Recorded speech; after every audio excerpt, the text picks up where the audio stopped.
नमस्कार, स्वागत है आपका हमारे इस विशेष बुलेटिन में। मैं हूं आपके साथ रेशमा और मेरे साथ है मेरी सहयोगी बीना सिंह। आइए इस वक्त की हेडलाइंस पर नजर डालते हैं। केंद्रीय वित्त मंत्री निर्मला सीतारमण आज सार्वजनिक क्षेत्र के बैंकों के कामकाज की करेंगी समीक्षा। बैठक में साइबर सुरक्षा के साथ ही वित्तीय समावेशन जैसी योजनाओं पर चर्चा संभव।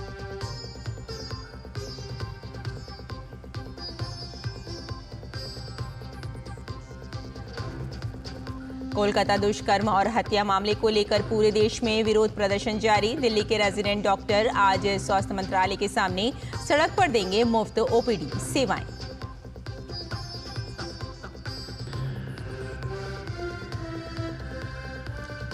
हिंदू समुदाय पर अत्याचार के खिलाफ बांग्लादेशी प्रवासियों ने न्यूयॉर्क में निकाली रैली। बांग्लादेश में हिंदुओं पर हो रहे जुल्म की ओर ध्यान आकर्षित करता उद्देश्य।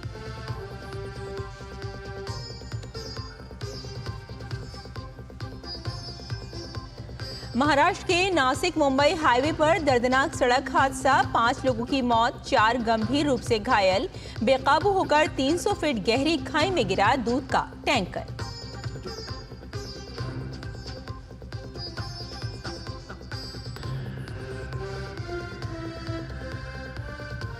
उनतीस जून को शुरू हुई अमरनाथ यात्रा आज होगी संपन्न। इस वर्ष 5 लाख से ज्यादा श्रद्धालुओं ने किए बाबा बर्फानी के दर्शन।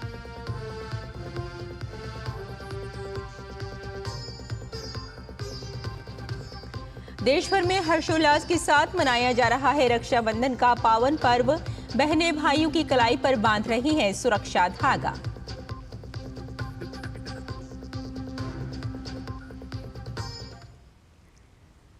और आइए अब समाचारों पर डालते हैं विस्तार से नजर। केंद्रीय वित्त मंत्री निर्मला सीतारमण आज सार्वजनिक क्षेत्र के बैंकों और क्षेत्रीय ग्रामीण बैंकों के साथ समीक्षा बैठक करेंगी। बैठक में पिछले 1 साल में बैंकों के प्रदर्शन की समीक्षा के साथ साइबर सुरक्षा और बैंकों के डिजिटल इंफ्रास्ट्रक्चर पर चर्चा हो सकती है।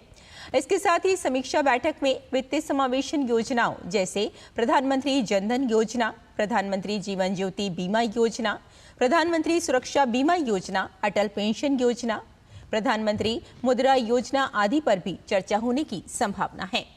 बैठक में बैंकों के डिपॉजिट में वृद्धि, क्रेडिट डिपॉजिट रेशियो और एसेट क्वालिटी समेत कई वित्तीय स्थिति के प्रमुख मानकों पर फोकस रहेगा। बैठक में वित्त मंत्री के अलावा वित्त मंत्रालय के अधिकारी और सरकारी बैंकों व क्षेत्रीय ग्रामीण बैंकों के अधिकारी भी शामिल होंगे। वित्त वर्ष 2024-25 के पूर्ण बजट के बाद ये पहली समीक्षा बैठक होगी।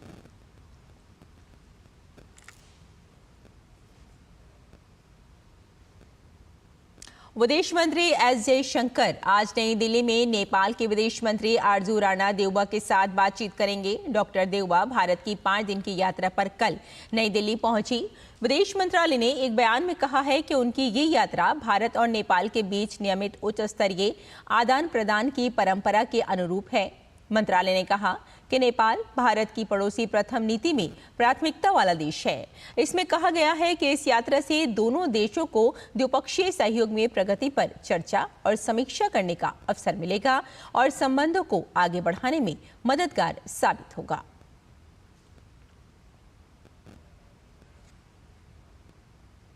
जापान के विदेश मंत्री योको कामिकावा आज से भारत के दौरे पर रहेंगी। विदेश मंत्री योको कामिकावा दोनों देशों के बीच होने वाली मंत्री स्तरीय 2+2 वार्ता में हिस्सा लेंगी। भारत और जापान के रक्षा और विदेश मंत्रियों की तीसरी बैठक नई दिल्ली में मंगलवार को होगी।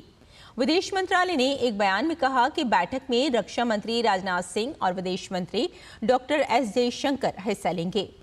जापान की ओर से विदेश मंत्री योको कामिकावा और रक्षा मंत्री मिनोरू किहारा होंगी और दोनों देशों के रक्षा और विदेश मंत्रियों की पिछली 2 बैठकें 2019 में नई दिल्ली में और 2022 में टोक्यो में हो चुकी है। विदेश मंत्रालय के प्रवक्ता रणधीर जायसवाल ने कहा कि जापान भारत के लिए बेहद महत्वपूर्ण देश है।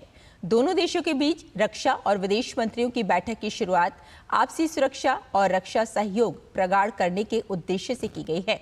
भारत, अमेरिका, ऑस्ट्रेलिया और रूस के रक्षा और विदेश मंत्री के साथ भी एक साथ बैठकें करता रहा है।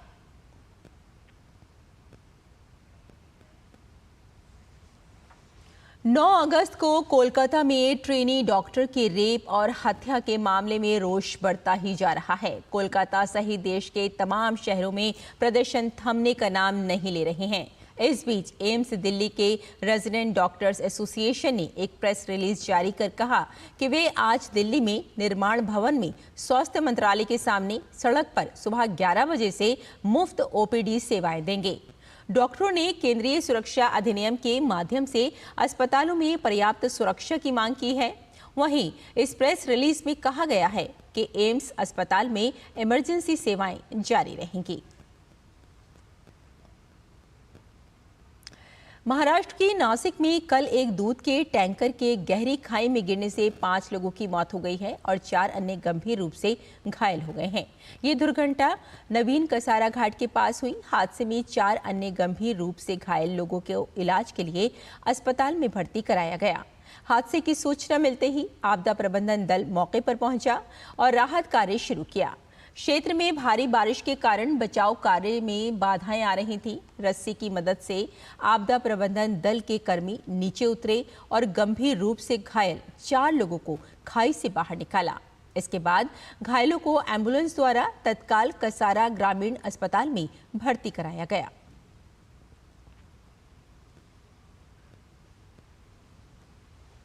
श्री अमरनाथ यात्रा आज पवित्र छड़ी और विशेष पूजा के साथ संपन्न हो जाएगी। इस वर्ष यात्रा ने रिकॉर्ड बनाया है। पिछले 2 दशक में चौथी बार ऐसा हुआ है जब बाबा बर्फानी के दर्शन करने वाले श्रद्धालुओं की संख्या 5 लाख से अधिक है।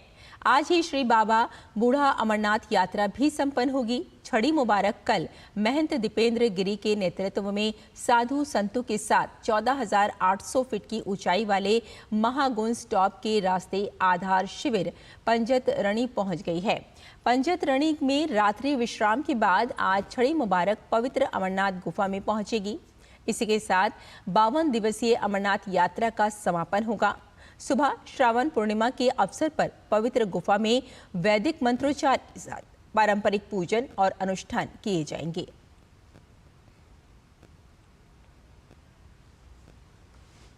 बांग्लादेश में हिंदू समुदाय पर हो रहे अत्याचारों के खिलाफ भारत सहित अन्य देशों में भी लगातार प्रदर्शन हो रहे हैं। अमेरिकी शहर न्यूयॉर्क में भी रविवार को कुछ ऐसा ही देखने को मिला। न्यूयॉर्क की सड़कों पर बांग्लादेशी प्रवासियों ने रैली निकालकर अपना रोष प्रकट किया।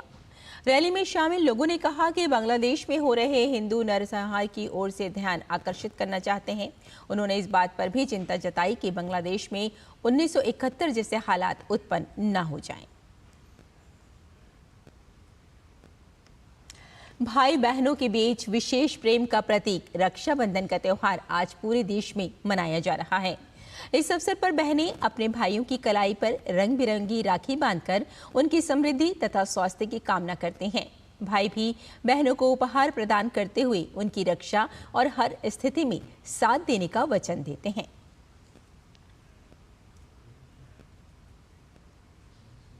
राष्ट्रपति द्रौपदी मुर्मू ने रक्षाबंधन के अवसर पर देशवासियों को शुभकामनाएं दी हैं। राष्ट्रपति ने अपने संदेश में कहा कि ये त्यौहार भाइयों और बहनों के बीच अनूठे बंधन का उत्सव है जो प्यार और आपसी विश्वास की भावनाओं को मजबूत करता है।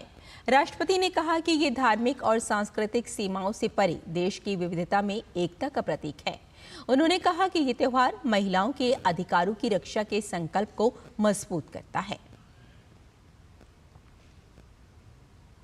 और Delhi metro rail corporation DMRC ने रक्षाबंधन के अवसर पर यात्रियों की सुविधा के लिए अतिरिक्त ट्रेन चलाने की व्यवस्था की है।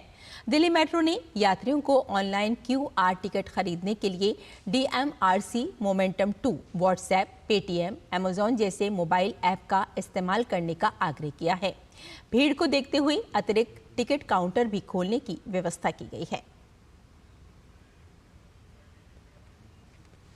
तो हमारे इस विशेष बुलेटिन में फिलहाल इतना ही। मुझे और मेरी सहयोगी बीना सिंह को यही अनुमति दें। नमस्कार।